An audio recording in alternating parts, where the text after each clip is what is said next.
Hello, I'm Julie Sykes. On behalf of my co-presenters Andrew Cohen and Stephanie Knight, I would like to welcome you to our presentation, Asynchronous Pragmatics Training Module for Teachers. In this presentation, we will first talk about the background and literature related to the study. We will then introduce our instruments and pilot data and indicate some of the implications for next steps. Okay, to start off the presentation, let me just give a little background on pragmatics. With a few exceptions, serious attention to L2 pragmatics remains noticeably absent in learner development materials. Check out the recent volume by Perez Hernandez, 2021, and also in teacher development programs, as Totsky 2019 points out. And learners don't just seem to absorb pragmatics. They don't just get it through osmosis. They may have been in the environment for even a decade without picking up the pragmatic details of certain speech acts. This was my experience, that I didn't acquire how to apologize appropriately in Hebrew, and I had to learn it, or I learned it 10 years after I'd already been living in the country. Anyway, learners sometimes require explicit instruction in order to be able to perform pragmatics appropriately in given situations. In order to address these gaps that Andrew mentioned, we wanted to put together an asynchronous professional development module that had two goals. The first was to provide a framework to guide teachers in the development of pedagogical materials, and the second was utilizing examples from a corpus that might offer insights and materials for teachers. In terms of design foundations, we wanted to ensure they were teacher-friendly for sequencing, as Stephanie will talk about shortly. Also offer a framework for design of their own learning objectives and assessment measures related to pragmatics. And finally, really thinking through instructional materials that were immediately accessible for the classroom, activities teachers could use and download and work with as they work through the professional development modules. Of critical importance to this project is sequencing. Though several models for teaching pragmatics have been suggested, LaCourte 2021 most recently suggested three major components for teacher development programs dealing with pragmatics. In the Raising Awareness Through Pragmatic Input phase, teacher educators ask participants to experience, reflect, explore, and otherwise discuss topics related to socio-pragmatic and pragma-linguistic knowledge in the L2. In the next phase, the analysis and reflection stage, teacher educators must explain or co-construct key dimensions of the topic being studied. The goal here is that participants develop a combination of personal knowledge and practical knowledge related to the topics at hand. They work together and build from their common experiences inside and outside the L2 classroom. Finally, the application phase. In this phase, teacher educators focus on participants' ability to apply their knowledge of pedagogy to the creation of pedagogical materials, such as classroom activities that deal with topics in L2 pragmatics. The professional development module that we're discussing today addressed each of these phases.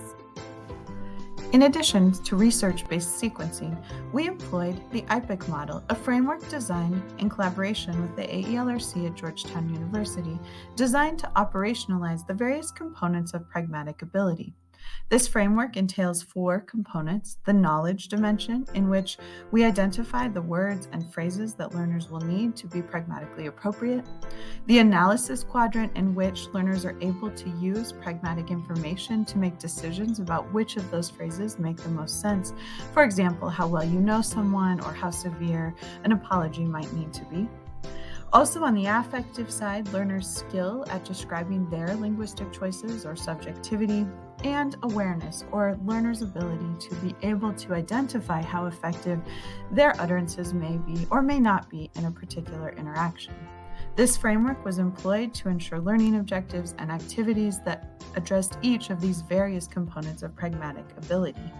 Before briefly mentioning the corpus that was used in this study, let me just point out that the research literature talks about explicit instruction using corpora and how widely advocated it is that the use of a corpus can be that of an informant, concordance-based inquiry involving deductive and inductive reasoning skills. This is advocated by Johns. Rasakawati talked about corpus use to inductively discover vocabulary rules and patterns to facilitate vocabulary acquisition.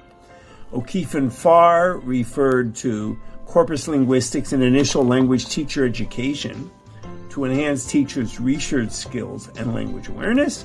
And finally, Salisbury and Crummer wrote about the teacher generating a corpus of texts from textbooks and journal articles in order to help students learn the grammar, vocabulary, and writing that's specific to a content domain.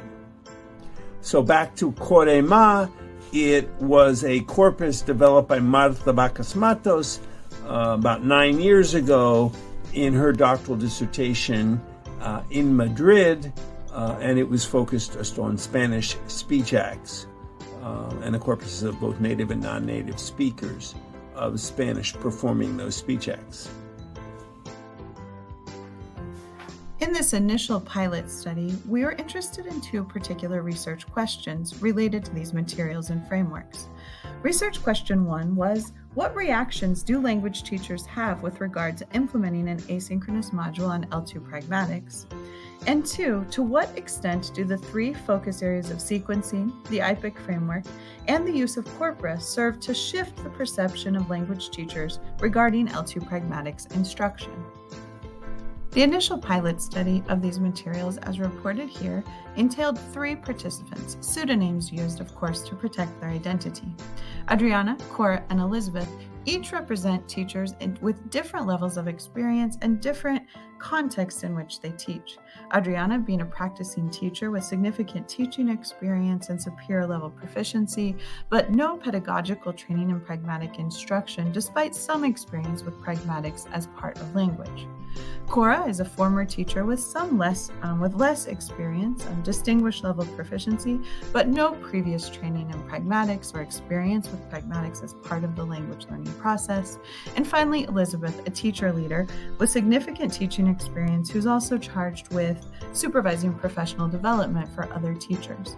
She had some training in pragmatic content and some pedagogical, but not explicit pedagogical training for pragmatic materials. Each of these 3 participants took part in an online asynchronous course as part of this study. In the course, they were given an introduction to the IPIC framework, as well as sample lessons using the Corema corpus. Finally, they were introduced to activities to apply the sequencing discussed previously. Prior to beginning these modules, each of the participants was given a pre-questionnaire related to both their demographic information as well as their previous experience and perception with pragmatic instruction. This was then repeated with some additional questions as a post-questionnaire. And now for data collection and analysis.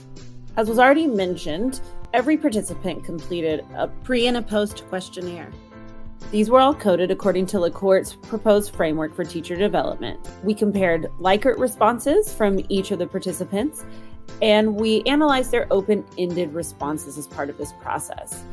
Based on these results, we created individual profiles for each of these participants that will be discussed in the next slides. Here we see the participants' perceived comfort with respect to lesson sequencing, as measured on a 5-point Likert scale. Cora, as will be the case throughout, demonstrated the most perceived growth, though this was likely a result of having never had received training in pragmatics as either a learner of Spanish or as an educator. Elizabeth remained unchanged, and Adriana actually reported slightly less confidence after the module in terms of LaCourt's 3rd phase, the application phase. The reason for this somewhat unexpected shift was not clear based on our present data set. With regards to application of the IPIC framework, we see positive trends throughout, again with the most notable shift coming from Cora. Here you see a summary of participants' 5-point Likert responses from when we asked them to evaluate the critical information they should have discovered in the module according to the IPIC model related to responding to compliments in Spanish. All participants demonstrated some perceived growth in knowledge. though it should be noted that they all did report considerably high understanding of complements before completing the module. The module also featured the discourse pattern of overlap. Here you'll see consistent perceived growth across all participants for each area of the IPIC model, again with Cora demonstrating the most profound change. And finally, we asked participants to rank their comfort using corpora with their own learners, since the Corema corpus was featured heavily throughout the module. Again, we see positive change across the board, with the most demonstrative coming from Cora. And now for each of our profiles. For Adriana, the practicing teacher, we saw in general a superficial understanding of pragmatics, both in the pre and post-course or post-module questionnaires. Though she indicated some previous study of pragmatics, most of her open-ended responses were overly focused on features of Spanish grammar. Interestingly, however, though she reported roughly the same perceived growth with respect to responding to compliments as to overlap, her overlap responses actually demonstrate a more profound, nuanced, and broadened conceptualization of the use of overlap. For example, in her pre-module questionnaire, she focused on the use of overlap in emotionally charged situations such as conflicts, but in her post-module questionnaire, she referred to interest and excitement as well. This brings us to Cora, the former teacher. Though her pre- and post-questionnaire responses demonstrate the most growth of the three participants, her open-ended responses did not corroborate more than a superficial improvement in her understanding of pragmatics. However, she did demonstrate a strong desire to learn more and encouragingly seemed to begin to integrate the IPIC model into her own teaching philosophy, commenting that she would utilize the model to place, quote, more learning responsibility onto the students for greater learning, end quote. And finally, Elizabeth, the teacher leader. The fact that her pre- and post-Likert responses demonstrated the least perceived growth is unsurprising, given that she reported the most formal training in pragmatics prior to completing the module. Her post-questionnaire responses were both compelling and encouraging in terms of the potential for asynchronous modules to supplement pragmatics training for practicing teachers. She commented, quote, "This work is groundbreaking as it moves the topic out of a predominantly research area to that of practice, more specifically K-16 education. I am very excited about this work." She also noted that work in pragmatics would be beneficial not only for teachers, but also for administrators as well as in other professional domains. Okay, discussion. All three teachers reported a positive shift in perception in at least 2 of 3 focus areas. Adriana, while not demonstrating an increased understanding of pragmatics, indicated a willingness to focus more on it. Remember, she had been teaching for a long time and was very aware of pragmatics, but I think she was nudged along by participating in this study.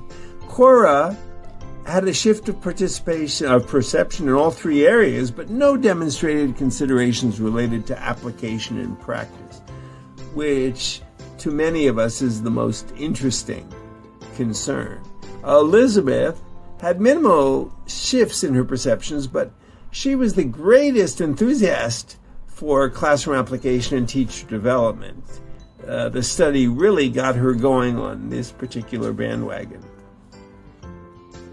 With regard to limitations, the study used a small sample, just 3 teachers, and in part it was due to complications related to COVID-19. This all was taking place during the pandemic.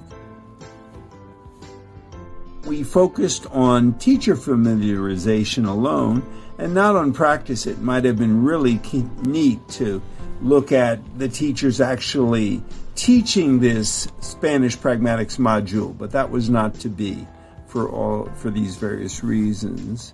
And also there was the fact that since it was just a one-time professional development intervention, the impact would have to reflect that. That's part of why we were rather pleased with what we saw, because it was such a short intervention. In terms of interpreting what our study found, we could start by saying there was perceived value in understanding lesson sequencing. That this is an area perhaps that hasn't been looked at enough, how you sequence a pragmatics lesson. Secondly, it turned out to be useful to have specific examples in the development of teachers' pragmatic awareness. In addition, we see a need for longitudinal data in all focus areas as we consider future directions. Considering sequencing, addressing how explicit focus on sequencing can impact teachers' abilities to both create and implement lessons in the classroom, how this might apply across different groups of learners, for example. In terms of the framework application, considering how the implementation of the IPIC framework can impact L2 pragmatic content and the way pragmatic content might be introduced. And finally, thinking about the various ways the incorporation of corpora may or may not contribute to a pragmatic instruction. To what extent does the integration of this corpus or a pragmatic-based corpus impact instruction, as well as teachers' ability to create lessons around these materials? Let me now speak to future directions. It was clear to us from doing this study that it would be helpful to do a comparison of synchronous versus asynchronous delivery of pragmatic information, such as through the modules. Now with the pandemic, we're very much acutely aware of differences between synchronous and asynchronous. There are those aspects of learning and teaching that are best done synchronously and those that are best done, certainly with regard to learner access, asynchronously. Secondly, we would like to see improved interactions. We learned a good deal about interactions. There's a lot that could be done there, especially doing research involving verbal report to understand the best way to do such interactions. And finally, that there is definitely room for improved efficiency in doing this kind of work. There are a number of pedagogical implications from this limited data set. First of all, we see a potential for asynchronous modules to really enhance teachers' understanding of L2 pragmatics and the teaching of pragmatics in the classroom.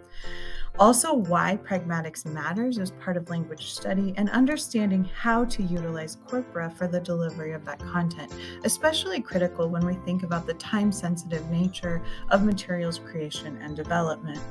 Moreover, teachers can benefit from training regarding lesson sequencing and giving them the necessary time to interact with materials for the classroom is a considerable consideration in this work. We saw this over and over again with our participants. The ability to see these actual lessons and work with them was essential. Finally, all teachers, regardless of previous experience, may benefit from pragmatics training, which was certainly the perceptive case of what we see here. We offer here a number of selected references to dive into these materials more carefully. And a special thank you to our collaborators, programs, districts who allow us to do this kind of work in their classrooms. We're grateful to get to do this. And with that, we will open up for questions in the chat as you're working through. Thank you, everybody.